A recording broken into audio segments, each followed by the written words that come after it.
the source of our pain. This is unbelievable, unbelievable. That we are every second, and this is why we suffer. This is why, if Shula is an ordinary person, join the club, Shula, you're a human being. If you're not a bodhisattva, how come your teenage son makes you crazy? Is because your attachment, this primordial assumption that Shula should get what she wants every second. It sounds very brutal, but this is how we all are. This is attachment at a subtle level. It's a default assumption that frantically we've got to get only the nice things. That's why a person, for example, like Christina's point, a person who freaks out when they hear karma, because their attachment only wants to hear nice things. They don't want to hear a viewpoint that contradicts what they think. That's why we have a panic attack. This is the source of all our suffering. Whether you go to the shop and order ice cream, chocolate ice cream, but you get vanilla instead and you freak out, or whether the teenage son pressing all your buttons, or whether it's your mother, or whether it's your boyfriend who no longer loves you and you're panicking about it because your attachment is so hungry. The source of this fundamentally is this constant yearning to only get what I want every second. It only wants the nice things every second. This is how primordial it is. And then because of that, naturally, you get a person who rejects you. You get the teenage son who pushes you away. You get the wrong ice cream. What, small thing or big thing. Then what is arising? Aversion, panic, anger. How dare? It is not fair. Poor me. This is primordial. This is the nuts and bolts of this psychology. So it takes work. We need enormous courage. So what comes? So how would you be? So let's imagine, how would we be if Shula is, let's say, a bodhisattva? She might be. She's just been kind to us by asking questions. Let's say Shula is a bodhisattva. Let's say she's done the wisdom wing and she's on the bodhisattva path. How would she be in the face of her teenage son? How would she be in the face of her partner rejecting her? I'm not saying he is or she is. We're just discussing. Shula's an example. If she were, that means she'd have completely subdued her attachment. So how would you be when you've subdued attachment? You can't imagine how blissful you'd be. You'd be content. You'd be fulfilled. You'd have incredible self-confidence. You'd have incredible self-respect. You'd be genuinely happy. Please hear these words, people.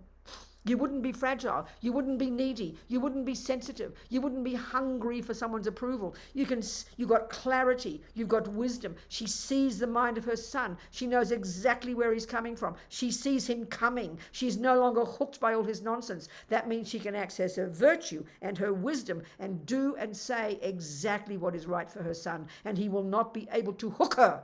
Isn't it how marvelous to be this way?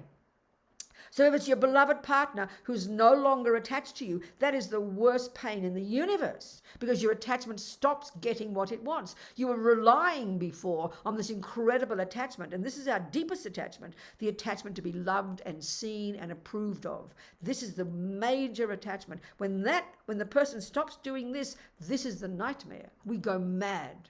But if you have given up this attachment or even lessened it slightly, you will be more fulfilled, more content, and you will not be relying so desperately on that partner's approval of you. And if he has to go or he dies, it will be broken. You will be brokenhearted, but it will not take your heart away. You will be stable and reasonable. This is the point. This is what we have to work on. So the fundamental problem that we all have is this craven attachment. It makes us so fragile, so uncertain, so nervous. We never know what we want. We never know what we think, because we're always thinking about what the other people think, always trying to get other people's approval, always trying to say and do what we think other people will approve of. We're going crazy. So giving up attachment is a profound state of mind. And this is what the job is. And therefore less anger, less neurosis, less anxiety, less jealousy, less low self-esteem. This is the analysis. So all we can do is aim for this, What do you think of that answer? Whoever asked it. So if you like the idea of that, we have to learn the methods. It's true, isn't it? That's the point, This is the way Buddhism talks. But it's slowly. Be patient with yourself. Don't have false expectations. But you've got to know your own mind. You've got to learn to be your own therapist. This is not a joke. Then you're profound. Then you're marvelous and content. And then you can be wise and skillful in your ability to help the son, help the mother, help the ex-boyfriend, help the crazies, help the pedophiles, help whoever you want to help. The compassion wing is more advanced. As His Holiness says, compassion is not enough. You need the wisdom wing first. You need to got to have wisdom. And wisdom is simply meaning more clarity, more contentment, more fulfillment from getting rid of your attachment and rid of your anger and rid of your jealousy. Slowly, slowly, slowly, one step at a time. That's the way to think about what practice is. Any other questions? Yes, we have another question from Gina. Gina, good darling. Say it, Gina. She said, I have a boy of almost 1 year. What advice do you have for me to be fulfilled as a good mother? Thank you. Exactly every word I just said before. That's exactly the answer for you. That is exactly the answer for you. Every word I just said. Exactly that is the answer. Work on your own mind, lessen your own attachment, lessen your own neediness, lessen your aversion, lessen your anxiety, lessen your fears, and grow your ability and skill to be compassionate and wise with your child. That's the answer for everybody. That's the answer, and there's no shortcut. Another question? Yes, I have a question. Good, darling. We use in our Western world very much the word intuition. Mm-hmm. And I don't know exactly how Buddhism can explain intuition. It's not complicated, Anne. So if we take the Vajrayana model of the mind, which, as we know, is described in the death process, we've got gross consciousness, which is the sensory consciousness, which actually is very limited. We think our senses are sensitive. No, they're not. The sensory consciousness is profoundly limited, like I said before. Can only see and experience the sensory objects themselves. So then we've got mental consciousness. So then mental consciousness, so we've got subtle consciousness. And so the gross consciousness is inextricably linked with this body. Then we've got subtle consciousness, and that's our thoughts and feelings and emotions. That's the more subtle level of who we are. In this body we can access, but only a certain level of it. It's usually very gross. But as we progress spiritually, and eventually, as Lama Yeshe talks in his marvelous book called Mahamudra, which is about how to meditate and how to learn to realize emptiness, he said that, as we progress spiritually, they talk about in the text, you develop this incredible power to literally have clairvoyance. And this is like fantasy for us in our modern psychology, but this fits completely with the Buddhist teachings, means you've so subdued your grosser level in your spiritual development that you're accessing your ability to see the past, to see the future, and to see the minds of others. That's what clairvoyance is. Now, intuition is, as Lama puts it, is a mild version of clairvoyance. You've got enough awareness. If you're really full of self-centeredness, if you're really overwhelmed by your own attachment, your own needs, and you're really grossly involved in your own senses, a person can be in front of you suffering and you won't even notice because you're blind. But if you've got more access to your virtue, you're moving the gross level away and you become more aware of other people. That's intuition. It's just subtle. It's sort of the outer edges of your subtle consciousness, which is capable of being able to see more subtle things. So it's just the beginnings of that. Does that make sense, Anne? Yes, thank you. But I have another question due to what you said. Yeah. Because sometimes it's a mixture between your intuition and your attachment. You want something to happen in a certain way, and you can mix things. I mean, you can have thought that's delusion. Of course, but that's all the time. We have that all the time. We don't have a pure moment of intuition. We don't have a pure moment of love and compassion. It's always polluted by our attachment. That's how we can lie to ourselves. So you can have but intuition, if it's valid intuition, it's a feeling of something wrong with your friend and she's next door and she must be suffering. That's a valid moment of it. But if it's so overwhelmed by attachment, it won't be intuition, it'll be a fantasy. So you've got to distinguish between them. That's the skill of being our own therapist, what to distinguish what is true and what is not. But intuition in general, if it's valid, is a feeling of someone, your friend down the road, she's suffering. You have a dream about it because your dream mind is subtle mind, and that's more vivid. That can be true. So of course, if you have a feeling and then you add attachment to it, then you start writing a fantasy and then you've lost the plot. Of course, exactly. That's why we have to distinguish between valid facts and fiction in our mind. This is the crucial point. Are we communicating, Anne? yes, we are communicating, but I don't know how to make the difference. That's the, I mean, how do I know? You're asking, okay, sweetheart, come on. If you are sitting at the piano and you are studying Bach's music, it's very specific, and you're playing the piano and your fingers, you're watching your fingers, and at that moment you cannot decide whether you played the right note or the wrong note. That's the analogy. Would you agree that's what you're suggesting?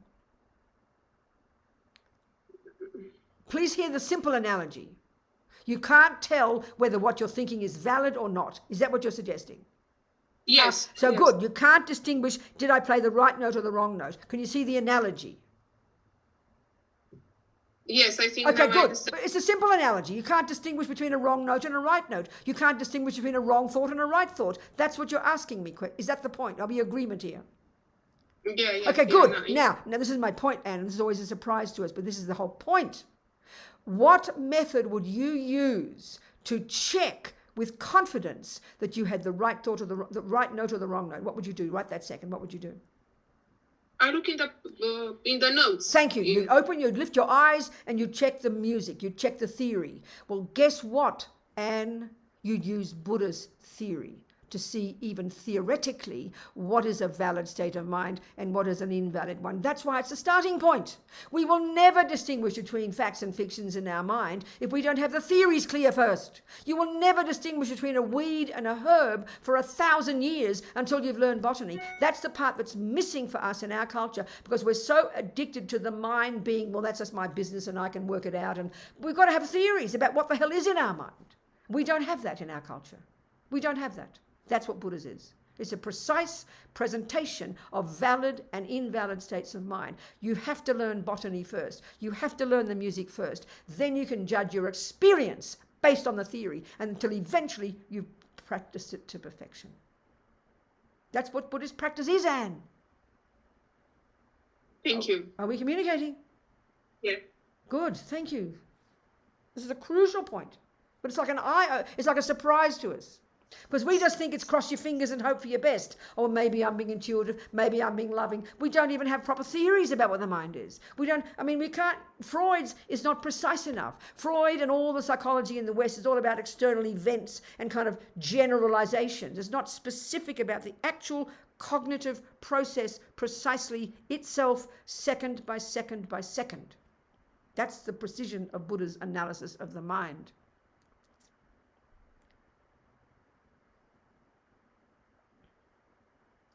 Are we communicating? Good. Thank you. What else, people? What else? Any other questions? It's 1:45. No, 1:15. We have 45 more minutes, you people. So you've got to bring out some questions, because that's the best time, when you start asking questions. Or I can talk more about karma if you like. I can give you the details about karma if you like. I might as well. Now that you've given me permission, I'm going to do it. Okay. All right. First of all, the law of karma has been around for several thousand years. It's not just made up by some hippies in the 60s.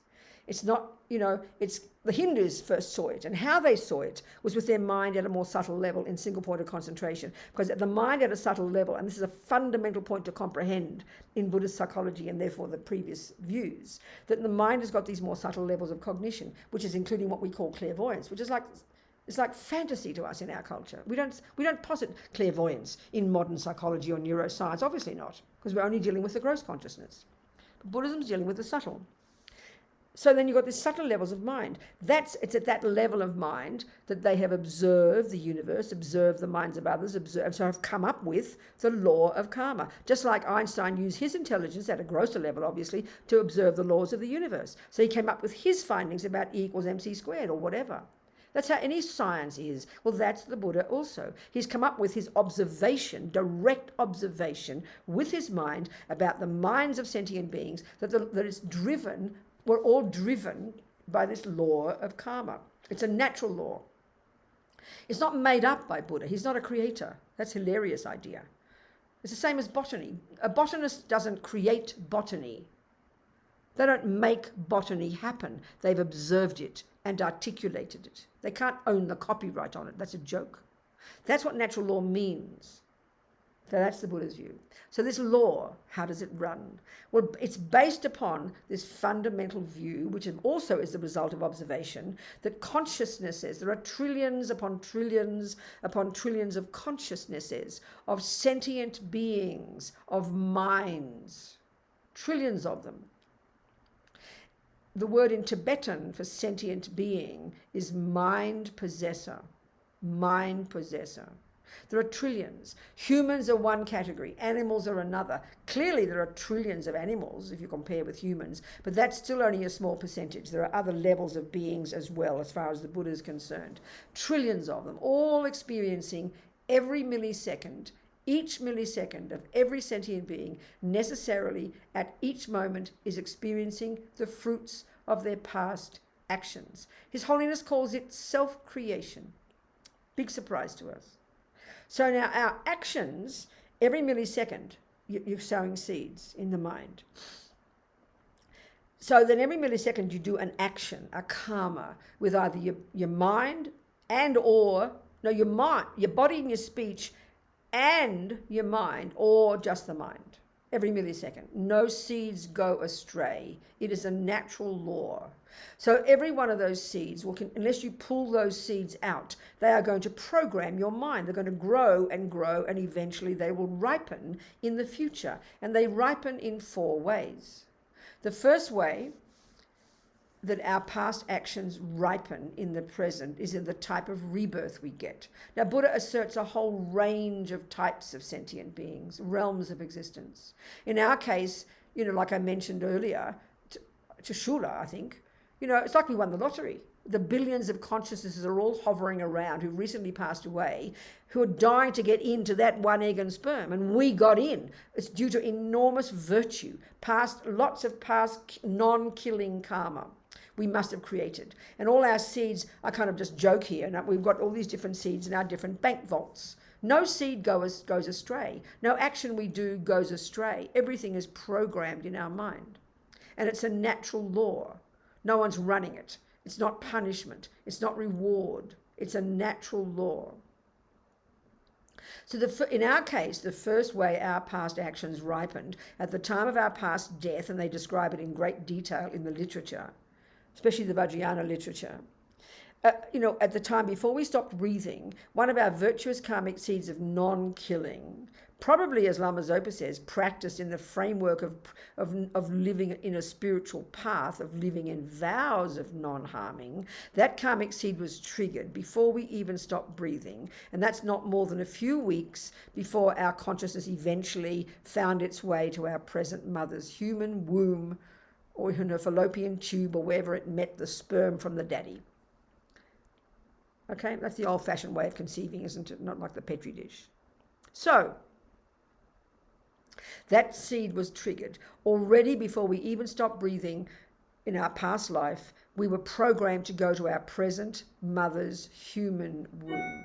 First point. Second way our karma ripens, another bank vault, is all the tendencies, and this is a crucial point for the Buddha, all of our tendencies, all of our personality traits, all the things we are good at or not good at. You've got a tendency to be good at music, a tendency to be good at football, a tendency to be good at killing, a tendency to be good at love and kindness and patience. Look at our personality, And this is a massively important point here. The seeds for all of these tendencies are from our own habits, and they are triggered at the time we stop breathing in the previous life before we get anywhere near our mother and father. Our tendencies do not come from our mother and father. They might share them. But my mother, who was a musician, she had a tendency to be good at music because she brought it with her from having practiced it before. I had a tendency to be good at music because I brought it with me from having practiced it before. And then I conveniently got born to that mummy who then taught me how to play music. So the second way our karma ripens, and they call this intentions or tendencies, similar to the cause. It's a bunch of habits, basically. The third way your karma ripens, and this bank vault at the time of your past death, all the seeds from all your past actions that now play out in this life as experiences similar to the cause. which is basically the way we're seen and treated by others. All of these, everyone you meet in this life, from the starting with your mummy, everybody you've ever met in this life, you think about this, up until now, you can divide them into two categories. Those who've been nice to you, kind to you, loving to you, give you things, help you, support you, and those who've been mean to you and horrible to you and sack you and leave you and cheat you and lie to you, or worse. So we've got a bunch of friends and we have a bunch of enemies. The strangers, which is 99% of the universe, they don't do anything to us. Leave them alone. So we have friends and we have enemies. We have people who are kind to us. We have animals who are kind to us. We have animals who eat us. We have friends who are people who are kind, who are mean, who rape us, who kill us, whatever. We've got intense karmic history with all those sentient beings, and none of it is random. If it's a natural law, it is impossible for it to be random. This is beyond shocking to us, you know. The fourth way our karma ripens from the past is even the way the physical world impacts upon us. This is really much more subtle, but it's all described in the literature. It's all explained, you know. So the first one is called the fully ripened result, your human rebirth in our case. The next one is called your tendencies, or tendencies similar to the cause, your habits basically. The third one is all your experiences at the hands of others, mostly similar to the cause. And the fourth is even called environmental karma. So use one example of one action. Killing, non-killing, a strong intentional non-killing karmic seed, in our case, gave us the human body. It's called the fully ripened result. Second, in this life, if we're fortunate, we might be born with or eventually nourish a tendency to not kill. But look at the human world. This is the tragedy. Most humans kill something. So we've got a human body due to one bank vault of non-killing, but another bank vault of non-killing is ripening as a tendency from killing that we're born with a tendency to kill. Most humans kill something. Most of our religions say it's okay to kill. I was taught as a Catholic that God made creatures for our benefit, you know. Most people kill insects. Most religions say it's okay to kill some beings. So killing is a really powerful habit in the human mind. Look at it, it's very tragic. It's from past killing. But some people have a tendency not to kill. I always use the two examples. A friend of mine, her little boy, when he was 3, she's a Buddhist, and he's 3 years old, and she's taking the lice out of his head, and he's crying with compassion for the lice. She hadn't had time to teach him this. So we can deduce he had a strong tendency to be compassionate. And he's 40-something now, and he's never killed a living being. So we can deduce that he must have lived in vows of non-killing, because now he's got a natural tendency to not kill. He was crying with compassion for the lice in his head. Mummy, mummy, leave them alone. It's their home. Don't hurt them. She didn't teach him this. Equally, another little boy that a woman told me about, her little boy, when he first met fishing. He's a nice boy. He had good tendencies. He had a human birth, but he had a tendency to kill from having killed in the past. He meets fishing at the age of 5 and he falls in love with fishing, and he spends the rest of his life killing because he had a tendency to kill. This is the tragedy. The third way your karma ripens, let's say non-killing, would be that you won't get killed and you won't die young. Well, every one of us so far has got that one. We've still got non-killing karma in our petrol tank of an experience similar to the cause of past non-killing. Now look at all the people who die young. That's due to their past killing. I had an abortion when I was 23. That sentient being, out of the billions of consciousnesses all hovering to get into my womb when I was in bed with that boy, when I was a hippie in London in 1968, not trying to be too graphic, but think it through, that consciousness, he or she, I don't know, must have won the lottery due to their past non-killing and their very strong karma with me, strong history with me. They came running like a magnet and came to the egg and sperm in my fallopian tube. That second I knew, oh my God, I'm pregnant, I said to myself. And I thought that next second I'm going to have an abortion. And I did, I had an abortion. So the karma of that person to get a human body, they got a human body. One track of karma. The fully ripened result, they got the human body. But they had the third karma called experience similar to the cause of their own past killing, that they came to my womb, and because they must have killed me in the past, immediately had the thought, I'm going to kill them. Oh, I didn't think that. It's too brutal. I was going to have an abortion. That's the way karma works. There was a strong history with me and that sentient being, just like I'm saying to Shula and her boy, a strong history with that sentient being. I didn't think of it like that then, of course not. And the second I knew they were in my womb, I didn't think of it this way. I immediately decided I was going to have an abortion. And I did. I had an abortion. So there's karma. That person got the human womb due to non-killing, but then she had the karma, or he had the karma at the age of 12 weeks in the fetus in the womb to die young. I mean, I'm sure if you did analysis, if you did numbers, if you did a survey, I feel you'd have more human beings who get the human womb, but who die as either a miscarriage or an abortion before they even get born than those who are born. I wouldn't be surprised. That's the karma of sentient beings. He created the karma to die young due to their own past killing. And that's why with something like abortion, I talk about it very openly, we often have women have a terrible guilt and shame and twisted inside, but as a karmic, there's in the same way with Shula and her teenage boy, there's a dynamic history there playing out. He and she are in this game together. Well, me and this fetus were in this thing together. And one of the main, the cooperative cause for me to want to have an abortion is that the karma of that baby to be aborted. The main cause for me to want to kill them is I had a tendency to kill. I've never done it since. I didn't kill other creatures either. It was just that particular human being I had the karma with to kill. That's how things work. So the result, the third type of karma that ripens as a result of non-killing, in this third petrol tank, and we have got it right now, so you should be so joyful. Don't think you're alive because you're healthy. Don't think you're alive because you're happy. Don't think you're mainly alive because you're young. They're all part of it, but the main cause of why we're not dead yet is we've still got non-killing karma in our petrol tank, and it's called an experience similar to the cause. That's how come we haven't died of COVID-19 yet, because we've still got non-killing karma. But it'll ripen eventually and we'll die, won't it? Of course. So don't take it for granted. Don't have a hubris. Don't be arrogant. Oh, I'm young, I'm healthy, I'm fortunate. I'm lucky. No such thing as luck, It's karma. The fourth way non-killing karma ripens in our life, and again, look at our lives, is called environmental karma. And the environmental karmic result of non-killing is that you don't get sick much. You're strong and healthy and got good well-being and good health, physical health. And the food and the water nourish you, even if it's crummy food and kills other people. It's nourishing you. That's the result, the environmental result of non-killing. How fortunate we are. But look at the world now. Look at COVID-19, So some people are dying of it. That's the experience similar to the cause of past killing. But the environmental result, it seems to me, of past killing, the whole world is experiencing it. From that perspective, the human beings who we can't even touch other human beings now in case we die.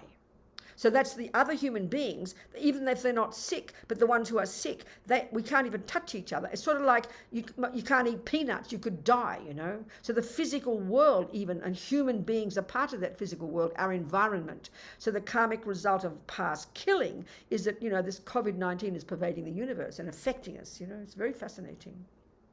So then every action we do can have any or all of these results, and it's a natural law. No one runs it. There's no punisher, there's no rewarder, it's a natural law. This really, really, really takes time to hear.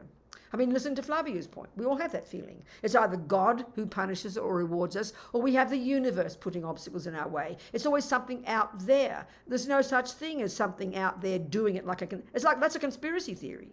It's just absurd. It's karma. And as Lama Zopa says, everything that we experience is our own karmic appearance. This is beginning to understand emptiness. It's dependent arising. It's quite subtle, but it's a very powerful view. And when you know it for yourself and you want to live according to it, if you want a garden, you can't just believe in botany. That's absurd. You've got to know botany. You can't just believe in karma. That's superstitious. You've got to know the laws, and it's all there in the literature. Detailed, extensive over centuries, coming from the direct experience of the holy beings who have observed it to be true. So don't just swallow it whole. Don't just believe it. Think it through. Be logical. Be grown up. If you want to. No one says you have to. So what is the consequence for you experientially by using the law of karma? Well, have a look how we think now. It's have a look how we think now. If you're a materialist, you have a philosophical materialism, you think nobody knows why we're like this. Nobody knows why things happen. We say it. We say we don't know yet.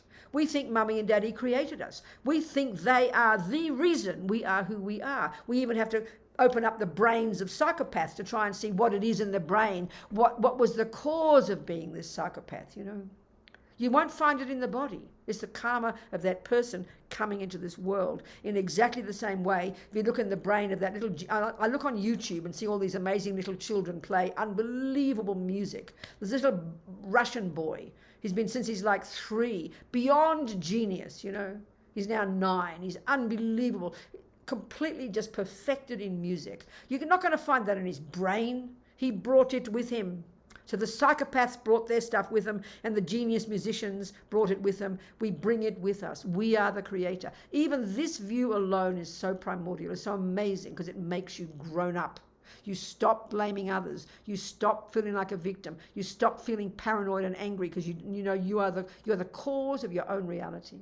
When I first heard the teachings from the lamas in the 1970s, I was like 31, I didn't have a clue what Lama Zopa was saying half the time, all these complicated, weird, arcane ideas. But when I heard the word karma, that resonated. That was the piece I've been missing in my life. For me, that's one of the major things of being a Buddhist that underpins all your other practice, that you are the result. All your goodness, all your nonsense is the result of your own past practice. You are your own creator.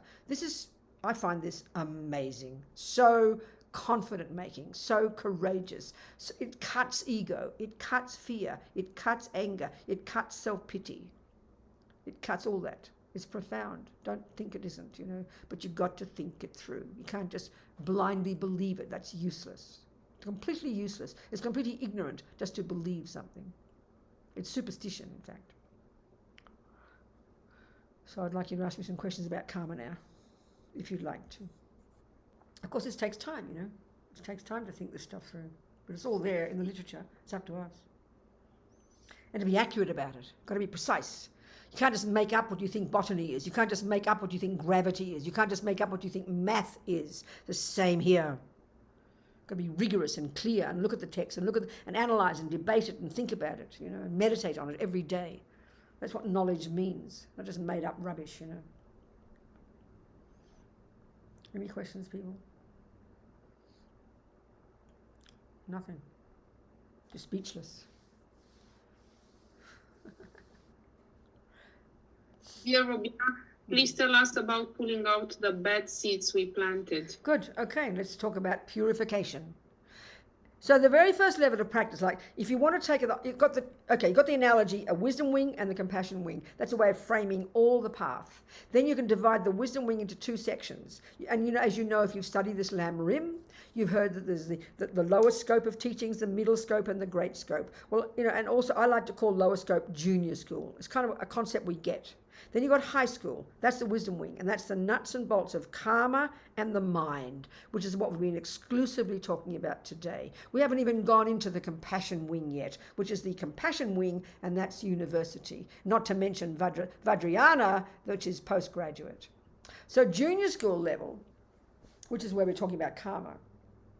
The very first level of practice, as Lama Zopa says, entry level, junior school, grade 1, this second, given that everything we think and do and say programs our mind, given that actions driven by a delusion anger, fear, depression, anxiety, attachment, will ripen as my future suffering. And given that every action that's motivated by love and compassion and kindness and wisdom will cause my future happiness, and given that I don't want suffering and do want happiness, then logically it follows my very first practice is stop creating future suffering. And what is that? Stop harming others. It's very simple logic, but we have to think it through. Again, if it's Christian, Jesus says don't kill. Don't just believe him, ask him why. What's the logic? Because it's God's law. God is the boss. If you want to have faith in God, this is a perfect reason. Perfect. It's God's will. This is a perfect way to live your life. But it just is not Buddha's, that's all. The Buddha says, as I'm just saying, don't kill Robina, because precious one, dearest Robina, most kind Robina, you don't want future suffering, so don't program your mind with killing. It's for your sake, darling. We don't like hearing this in our culture. We think that sounds selfish, but we don't understand if we don't get this point first. You've got to have self-respect. Just like if you go to the doctor, your nutritionist, and she says, don't eat sugar. You say, why not? She doesn't say, because I say so, and if you eat sugar, I'll punish you with diabetes. We will laugh at that. Why does she tell you? Not just, she doesn't say, oh, so you can be a better person so you can help others. You can be, eventually. That's the compassion wing, but that's not enough. You've got to first know that eating sugar will harm you. And you've got to have the self-respect that you're sick of suffering. That's the view of karma, but we don't hear it like that in our culture. We hear it as punitive and heavy, and it's just awful how we hear it. It's just awful. It's self-respect. When you know that your words and your thoughts and your actions will pollute you if they're negative, it's the action of a mad person. That shows, that's the basis. They say the basis of the compassion of the bodhisattvas for us is that we don't realize cause and effect, that we don't realize that we are the producers of our suffering and the producers of our happiness. That's the main reason they have unbelievable compassion for us. So this is a profound first step. So you stop killing, stop stealing, stop. These are the heaviest actions. Why? Because they harm others. But the main logic behind why this is junior school entry level grade 1 practice is because you do not want future suffering. Of course, we can't believe it initially. It's quite subtle. No one's got clairvoyance. You can't see this is true, but you've got to take it as your working hypothesis. You study it and think about it, and you decide. You will use that as the basis for judging your own life, you know.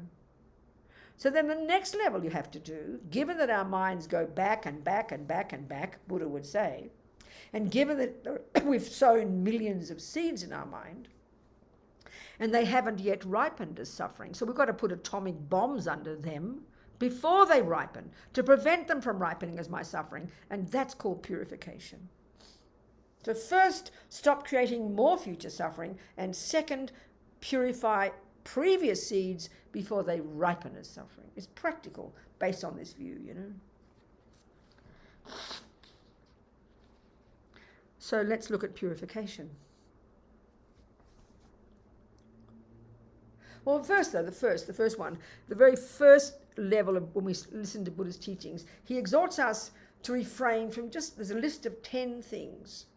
The first 7, the first 3 are the body, don't kill, don't take the ungiven, as the Tibetans put it, stealing, and don't misuse your, speaking it out, don't misuse your body based on sexual attachment. Don't rape, don't harm, don't cheat on other partners, etc. You know. So it lists 3 simple things of the body, which are the heaviest negative actions because they harm others. But these, therefore, are the ones that will mostly harm us because they're the heaviest ones. And because they're driven by attachment or anger. The next 4, this is for us humans, us clever humans with our clever speech, you know. We don't think speech even matters. We think I can say what I like. We don't have any sense that our words are powerful, you know. So at least 4 things of the speech to refrain from. Again, these are actions of the speech that harm others. Don't say words that aren't true. Don't lie to others. Don't abuse others, with rough language. Don't just kind of blur, blur, blur about nothing, just boring people, And don't say bad things about people behind their backs. That's one of our favourites. About people at work, about the family, about your sister, about the next door neighbour. We love to talk about people's qualities behind their backs. These all karmically have their own results, and they cause suffering. Right now, they harm others, but they will produce seeds in our mind that will produce future suffering. And it's all listed in the literature. So at least these 7 attempt to refrain from, motivated by your wish not to have future suffering. Of course, based on compassion as well, but it's first got to be compassion for yourself.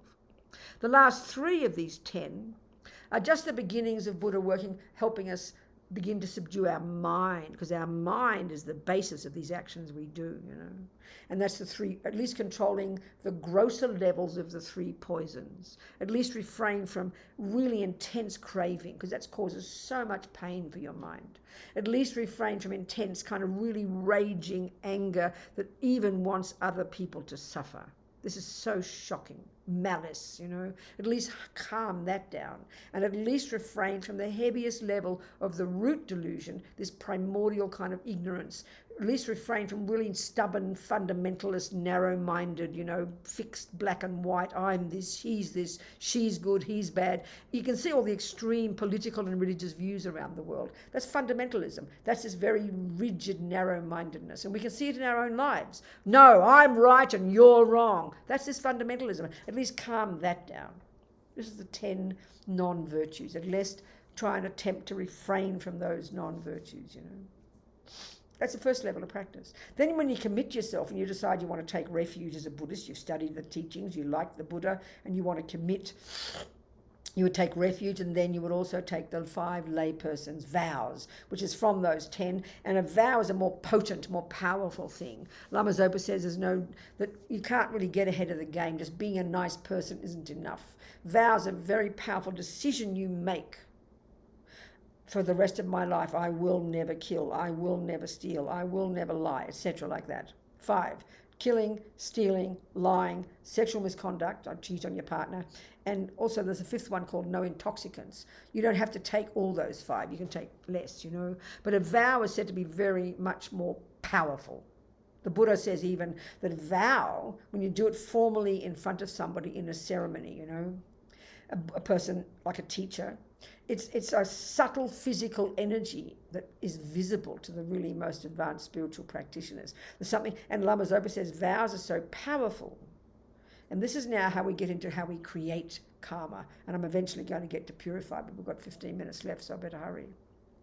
You see, the crucial component in when you do an action, like say non-killing, there have to be 4 things in place when you do that action for it to become a complete karma, which drops a karmic seed into your main bank vault, which eventually will ripen as getting a human body. There's 4 things in place there. One is the object, let's say the mouse in your kitchen. 2, a living being. 2, your mind involved in it. There's more than this, but this is keeping it simple. There's 2 main things there. It has to be the intention. I will not kill that mouse. I must be careful and not harm the mouse. That's the bare bones volition. I will. Then the crucial piece is your motivation. Obviously, it's compassion. They come together, intention and motivation.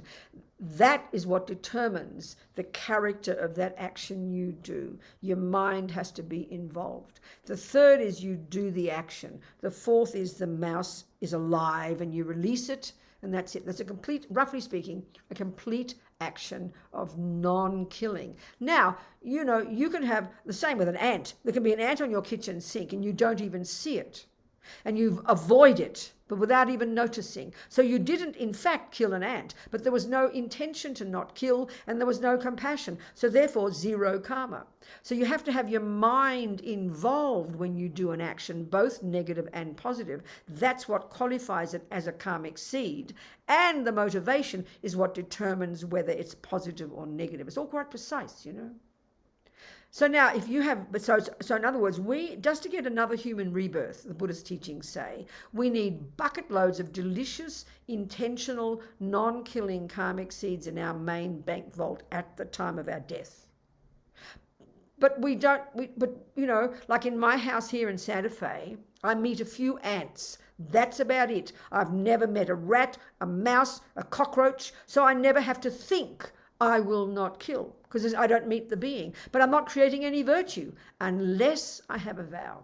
If I have a vow in my mind stream, as Lama Zopa says, you are ticking over virtuous karmic seeds and putting atomic bombs under those tendencies to kill 24 hours a day. So you need to live in vows. That's when we create so much powerful virtue. The teachings say this. We've got to think about this, obviously. So just being a nice person is not enough. You've got to have the mind involved. You've got to do it in the framework of living in vows. It gives enormous power. So you have that way of living. And now the next thing you do, you've got to, at the end of the day, Lama Zopa says we're insane not to do this practice every day. It's called purification. Given that your mind goes back for countless lives, given that every millisecond you think and do and say something, you're dropping seeds into your bank vault, you want to purify them before they ripen as your suffering, dear. Of course you do. You want to put atomic bombs under them. That's purification. So that's another set of 4 things, always 4 things. There are 4 things in place for the purification process. And you can see it's a psychological process. I think of it as a practice at the end of the day where you're being kind to yourself. You're becoming a grown-up. It's psychology, basically. The 4 R's. The first is I have to acknowledge the things that I've said and done that have hurt others, which have hurt me. I've got to say them. If I live in denial, no, I didn't have an abortion, no, I didn't kill that ant, then you're living in la-la land. You've got to acknowledge I did kill the ant, and I did kick the boyfriend, and was mean to the dog, and I did steal that pen. I mean, whatever you might have done. You've got to own it. And then what's your attitude? This is the crucial point. Normally, we just go, oh, I'm a bad person. I shouldn't have done that. That's called anger, and that is useless, okay? What we do need is this kindness to ourselves. It's like an acknowledgement. If you've just eaten sugar, which you know will ripen as come a future, just as conventional level, as diabetes, you can't live in denial. Oh, no, I didn't eat sugar. Or you don't say, well, it's someone else's fault. They put sugar in my dinner. You've got to own responsibility. You took the sugar, baby. You better do something about it. That's what regret is, the first step. It's not guilt. It's not I'm a bad person. We've got to speak it out. It's kindness to myself. I did do this and I did do that. And then you say, I don't want the future result. I don't want the future suffering. So what am I going to do about it? Whom can I turn to? Where's my doctor? That's the analogy the Lamas use. The second one is reliance. We visualize the Buddha. We've got a whole practice that all the Tibetan Lamas love. It's called this particular practice, including these 4 steps. You do it as a meditation at the end of the day. So you visualize the Buddha above your head. I'm sure you've done this practice in the past. Someone will guide you in the practice. It's really good to do. And you visualize the Buddha, and you kind of the thought is this is what reliance. You're delighted you've got a doctor. Buddha's not your creator. If I'm a Catholic, I must turn to Jesus, I must turn to God, and I must get God to forgive me. This is a really crucial difference. You're not asking Buddha to forgive you. Buddha would. He's a nice person. But it's not the point.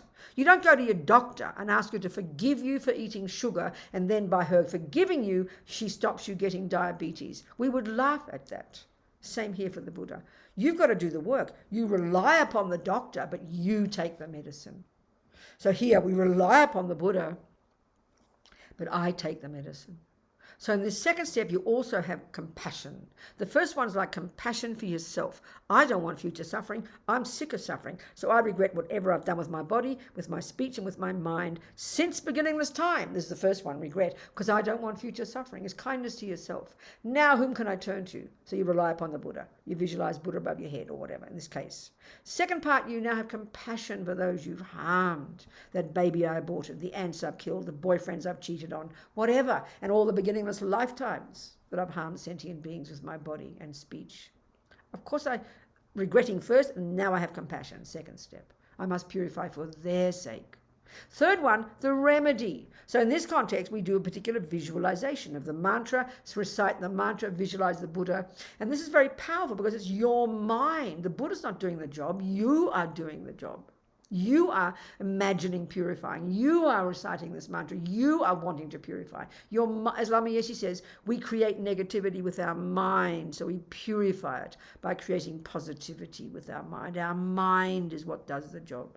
We just use the Buddha, that's all. The fourth one, resolve. You make a decision to change. This is purification. And then the Lama Yeshe says you go to bed with a happy mind, So powerful. If you do this, you've got a perfect practice, and you can guarantee you're going to subdue your body, subdue your speech, subdue your mind, and then you start to work on your mind as well. You go to high school. This is junior school. Now you go to high school, and now, because you're subduing your body and speech and purifying your karma and refraining from negativity, now you have the luxury of doing the actual job of being a Buddhist, unpacking and unraveling your mind, but based, like I said to Anne, by studying Buddhist model of the mind. So you now have a basis for knowing your own mind. That's when the real work starts. This is the wisdom wing. And if you succeed at this to some degree, you become a blissful, more steady, more reasonable, more content, happy person. No question. But of course, others are also affected. As Lama Zopa says, all the rats and cockroaches will have a party because you leave them in peace. But you are the beneficiary of this level of practice. Now you go to the compassion wing. You continue working on your mind, baby, but now the others are the beneficiary. That's it. Time to go. Any questions?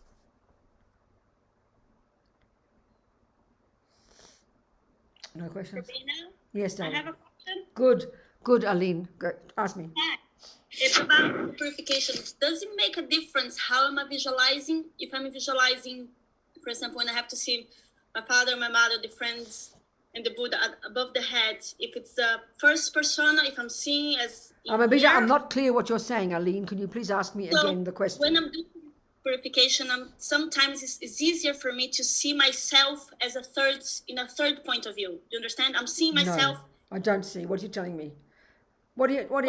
So can you understand the purpose of visualizing the Buddha? What would be the purpose? What's the purpose?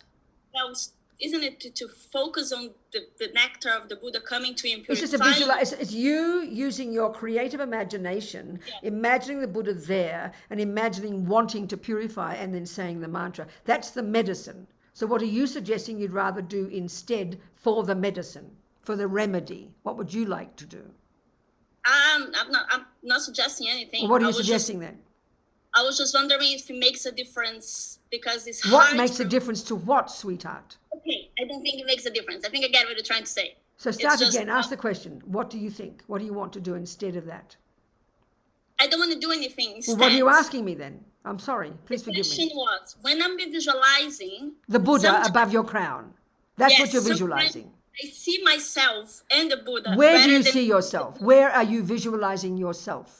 From a third point of view. Where? You said you didn't want to do something different, but in fact you do, and I'm not complaining. So you want to visualize the Buddha above your crown, and then you want to visualize another version of you next to the Buddha.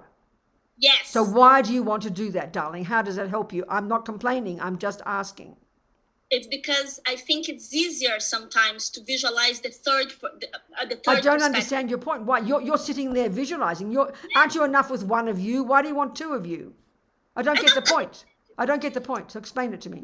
Psychologically, what is the benefit of you visualizing yourself above your own head next to the Buddha? What is the function of you sitting there next to the Buddha? I'm not criticizing.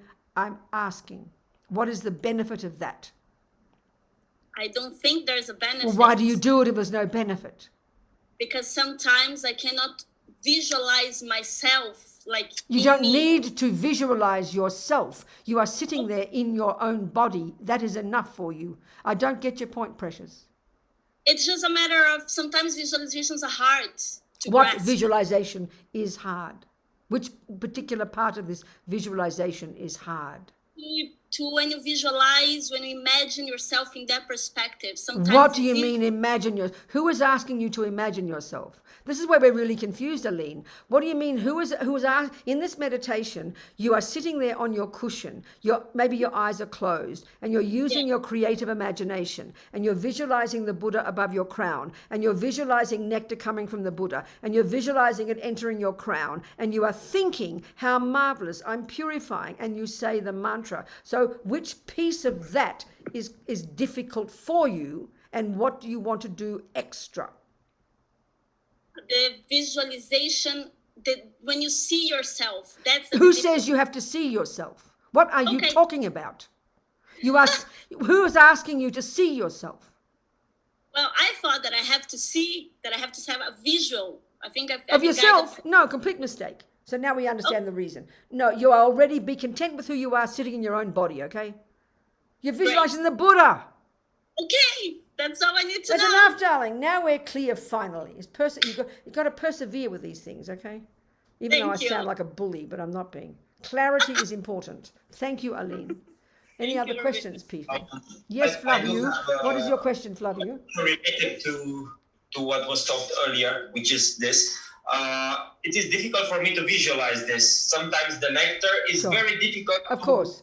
Okay. Push it to the Exactly. body. Listen, Flavio, also to Aline, having a really vivid ability to visualize the Buddha and this happening is quite sophisticated. So you just have to think it. That's all. Think it. If you've ever been in love with anybody, Flavio, you will see you've got brilliant visualization, perfect concentration. So we're using the same capacity, but here to imagine purifying our mind. So we do our best. The first thing is to have the sincerity of wanting it. That's the part that counts.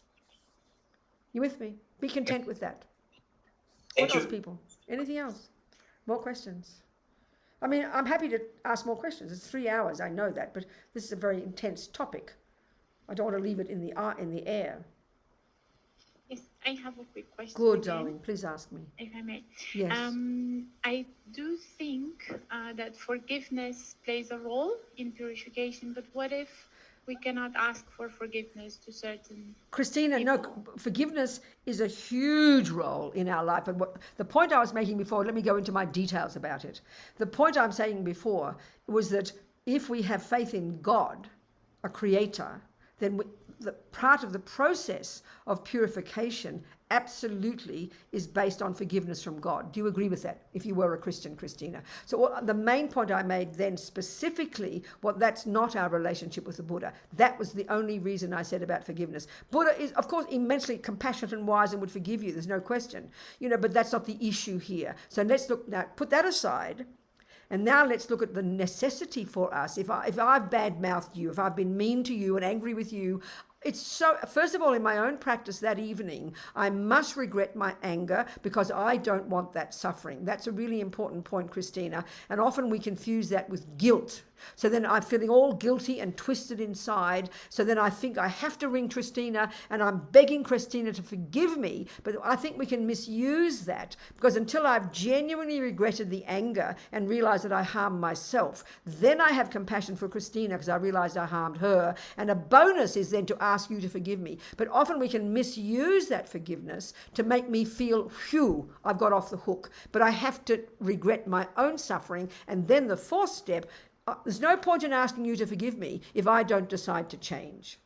That's the crucial extra piece. It's marvelous to ask for forgiveness and it's marvelous to give it. But in terms of me asking for forgiveness from you, I have to regret the anger because I'm sick of suffering. Then I have compassion for you. And at the end, I have to make a decision. I must stop this. I must stop bad-mouthing Christina. Then, because in other words, if I every time rely upon you to make me feel better, I'm misusing you. And that's often how we can misuse forgiveness to make us feel better.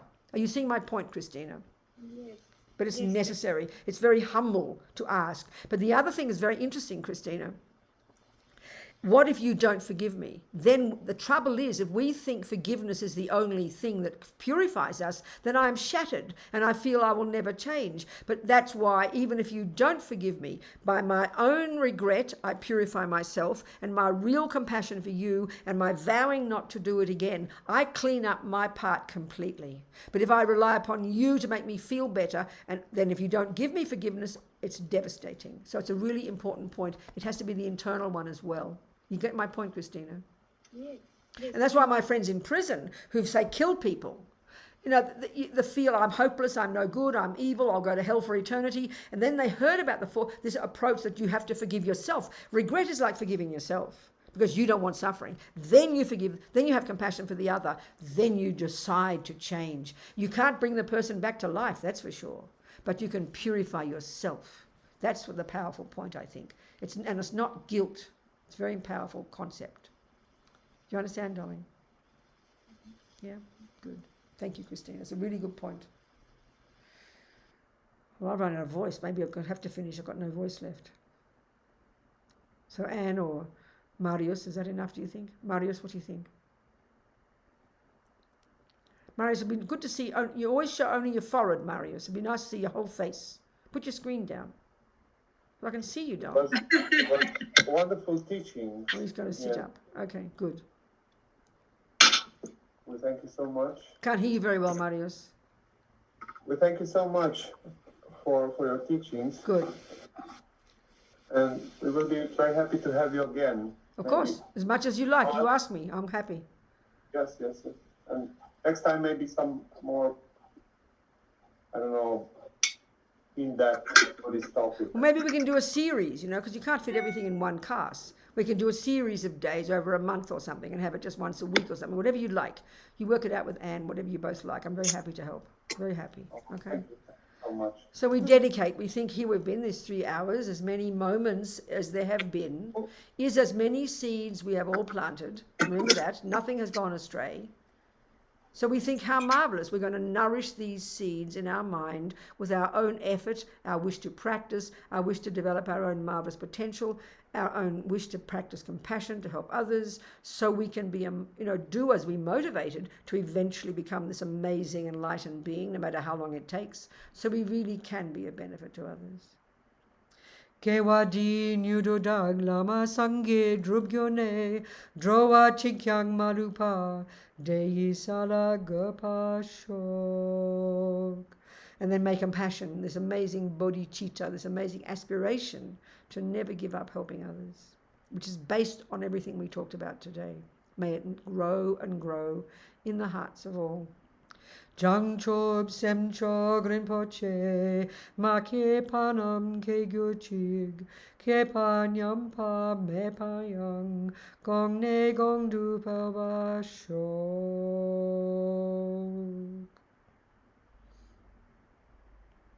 Thank you, everybody. So kind. Thank you, everybody. Every single one of you. Thank you so much. Much love to all of you. Thank you. Never give up. Thank you very much. Never give up. you. Never give up. Thank you very much. Thank you very much. Venerable. Thank you.